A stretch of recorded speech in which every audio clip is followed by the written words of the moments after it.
આજરોજ સવારના કલાક 4:00 વાગ્યે પોલીસ સ્ટેશનમાં વર્દી મળેલ કે કોઈક એક્સિડન્ટનો બનાવ છે પોલો ક્લબની સામે બનેલ છે. તો ત્યાં અમારી જે પોલીસની જે ટીમ છે ત્યાં પહોંચી ગયેલ હતી અને ત્યાં એક સ્વિફ્ટ ડિઝાયર ગાડી છે તેણે કિયા સેલ્ટોસ ગાડીને ટક્કર મારેલી હતી.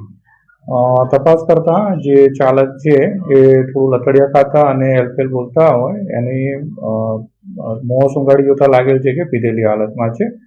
તો એને પોલીસ સ્ટેશને લાવી અને બીજી તપાસ કરતા એનું નામ ધીરુભાઈ કીર્તિસિંહ ઝાલા છે અને તે પીધેલી હાલતમાં હતા, જેથી એમવી એક્ટની જે કલમ છે તે મુજબ અને બીજી ઓવર સ્પીડિંગની જે કલમો છે તે મુજબ એના પર કાર્યવાહી કરવામાં આવેલ છે.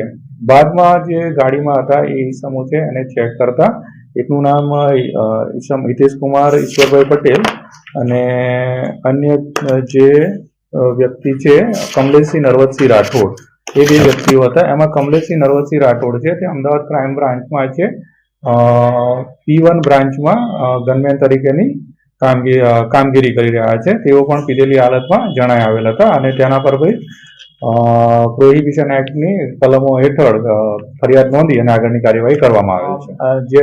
જે તે વખતે આ લોકોને સ્ટેશન ડાયરીના આધારે એ લોકોના જે મેડિકલ ટેસ્ટ કરવામાં આવેલ છે, બાદમાં એની વિરુદ્ધમાં ફરિયાદ નોંધવામાં આવેલ છે અને પોલીસ કર્મચારી હોય જે તે ડિપાર્ટમેન્ટને છે એની જાણ કરવામાં આવશે અને ત્યાંથી જે ખાતાકીય રાયની જે કાર્યવાહી છે તે ત્યાંથી હાથ ધરવામાં આમાં જે સ્વિફ્ટ ડિઝાયર ગાડી છે એ જમા લેવામાં આવેલ છે કેમ કે એના તરફથી એક્સિડન્ટ કરવામાં જે આરોપીઓ છે માંજલપુરમાં કોઈક ને ત્યાં લગ્નમાં આવ્યા હતા અને ત્યાંથી એ રિટર્ન થઈ રહ્યા હતા. મોટે ભાગે અમારા ખાતામાં છે ત્યાંની જે એક ઇન્કવાયરી કરવામાં આવતા હોય છે અને પછી એના પર ડિપાર્ટમેન્ટલ ઇન્કવાયરી લાગતી હોય છે અને એના આધારે જે કંઈક સાબિત થાય એના આધારે હલકી સજા અથવા તો ભારે સજાની કાર્યવાહી.